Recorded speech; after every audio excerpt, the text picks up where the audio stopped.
Appreciate y'all being here to cover our program. Good Tuesday practice. Thought it was a good day's work on both sides. Really in the kicking game, I like the energy at practice today. Reflecting back to last week, it's good to get a win at home. Homecoming, I thought the crowd was really awesome, fantastic environment for our team to play in front of in homecoming. And we got a really big challenge this week on the road against a really good football team. Man, I got a lot of respect for the way these guys play, the way they're coached. Navy's I think the class of our league in a lot of areas, and there's a reason why they're 7-2 and 5-1 in the league. They're really, really good. So we've got our work cut out for us this week with what I think is a marquee team that we got to play. So with that, we'll open to questions. It looked like there was no version of the Oklahoma drill today with reference to kind of the tackling technique the last couple of weeks, but there was also 22 guys, I think, that made up the 35 total tackles. How important is that full three-level effort heading into this weekend especially? Yeah, the depth of your team on defense a lot of times is different every year. We're playing a lot of guys, which is fun to see. This week the challenge is you have to be good at all three levels. Alignment, assignment, eye discipline, technique, all of it. We were not pleased with the tackling a couple weeks ago in the Charlotte game in the first half in particular. So last week we did a little extra thud period. We're not allowed to do Oklahoma anymore by the NCAA rules, so we just did a little thud tackle period. But today was, I thought the look team today and our scout team for offense, I thought, did a phenomenal job in today's practice. It's nice having Dagan Bruno. Ran split back veer at John Curtis. He's running our scout team this week, and he's pretty natural at it. He's got a lot of that in his background, handling the ball under center.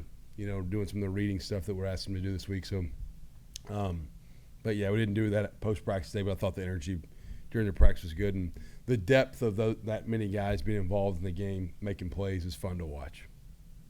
Ranked for the first time this season. I mean, what does it mean to be getting a little bit of respect nationally, even though I know it doesn't mean any different in football? I told our guys it's rat poison and who cares. We're ranked in one poll. About half the people that vote in that poll didn't rank us.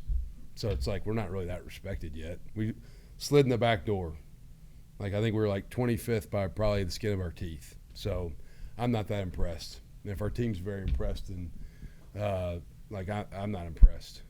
We're not that good yet. We're worried about where we're ranked November the 12th. We're not going to be real pleased with how we're ranked December the 12th. So we haven't been ranked in the CFP, I don't think yet. All that stuff's just win. Just win. Can you just explain a little bit about this rat poison thing? I mean, you say it a lot. You tweet it a lot. Yeah. Well, I talk about don't eat the cheese and rat poison and all that stuff. Just don't buy into the hype. The same people, I tell our guys all the time, the same people are patting you on the back and telling you how great you are, the same people that dog cuss you when you lose. They are. It's the same people that, oh, you're great. The same people, you go lose a game, they'll be, oh, they suck. They're terrible. They're with you when you're winning. They're not when you're losing. And they're so I don't buy into the excitement of ranking or win streak or any of that. I think it's all garbage. I mean, it has zero effect on this week's game.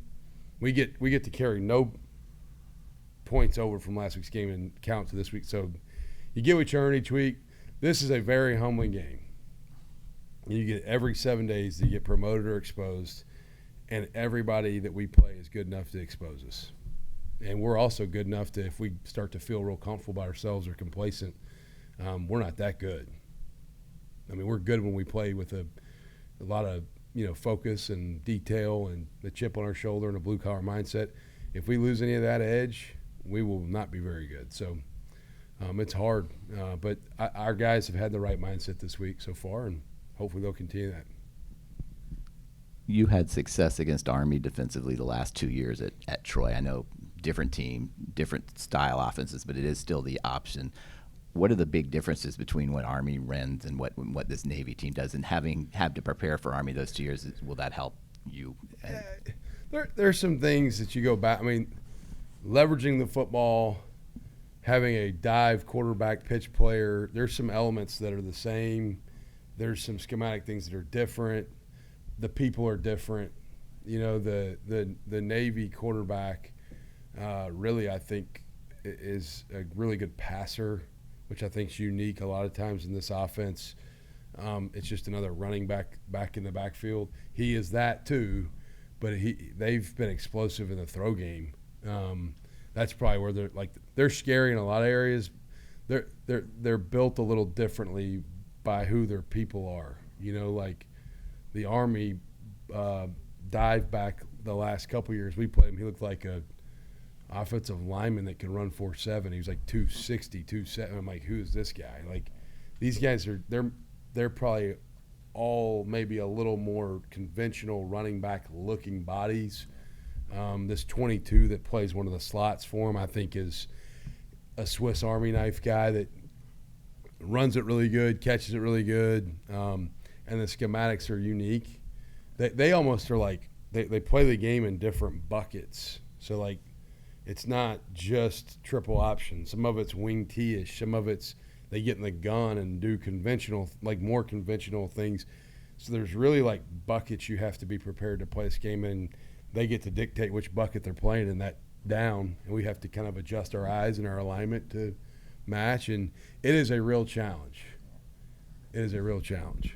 And just how important is eye discipline in the back of the defense, because their whole deal is set up in getting teams to bite, and then guys are wide open. It's critical. And eye discipline and then staying on top. Like they hit pass plays that to me it's about two things. It's about leverage on the ball, and it's about staying on top in the throw game. And so that's the challenge, and they've gotten most everybody they've played on it. They didn't play a great game against Notre Dame. That was turnover driven as much as anything. They had, I think, 6 turnovers in that game. So that was kind of what got them. But you haven't really watched people just shut them down. I mean, they're very aggravating with what they do, and they find a way to move the football. And it's a very efficient offense. And our defensive staff and kids have a huge task in front of them. And I'll say this too, their defense, I think, is probably not talked about enough. They create a ton of negative plays. They run a lot more zero pressure. They run into the 7-up package that you have to have a good plan for, and they bring zero blitz from depth, and they do some things that put stress on you in a lot of different ways. Whoever wins this game will most likely clinch a spot in the AAC championship. Is that something that you discuss or embrace with the team, or is that something that's just kind of understood and you go about business as usual? I brushed on it real quickly yesterday. Hey, this is like a championship type game. They all are. If you didn't win last week, then that was kind of a championship type game. Like, they're all really, really important. I acknowledge it. I tell our guys the truth. They're going to, I try to control the narrative with our team because they're going to hear it from their mom or dad or girlfriend or aunt or uncle or some guy down the street that's had too much to drink or whatever. Like, somebody's going to tell them something. So I'd rather be the one at least give them the information. I think it's important. I tell them, hey, if you win this game, looks like we probably get to play maybe, I think, in another one at the end of the year. But if you worry about that, what could come, then you're not going to play this game very good. So just get prepared to play this game to the best of your ability. And I believe you talked about him on Saturday, but Horvath as a quarterback, what impresses you the most? And I mean, he's like, top 3 in the league in rushing. He's unbelievable. The kid's very athletic, can beat you with his legs, throws it really good, has great anticipation awareness. I think he's extremely tough. I love the player. I mean, I just watching him play, I got a lot of respect for how he plays. He's the kind of guy that you'd like to have on your team. I mean, he's just fun to watch. He plays the game the way it's meant to be played, and a lot of respect for him. I think, especially looking back at that Memphis game, he hit a couple long passes, and people aren't used to seeing that with Navy. How much does that change kind of what they're able to do? Him being able to throw the way that he does. I just think how comfortable they are throwing the ball down the field and doing it with consistency is unique.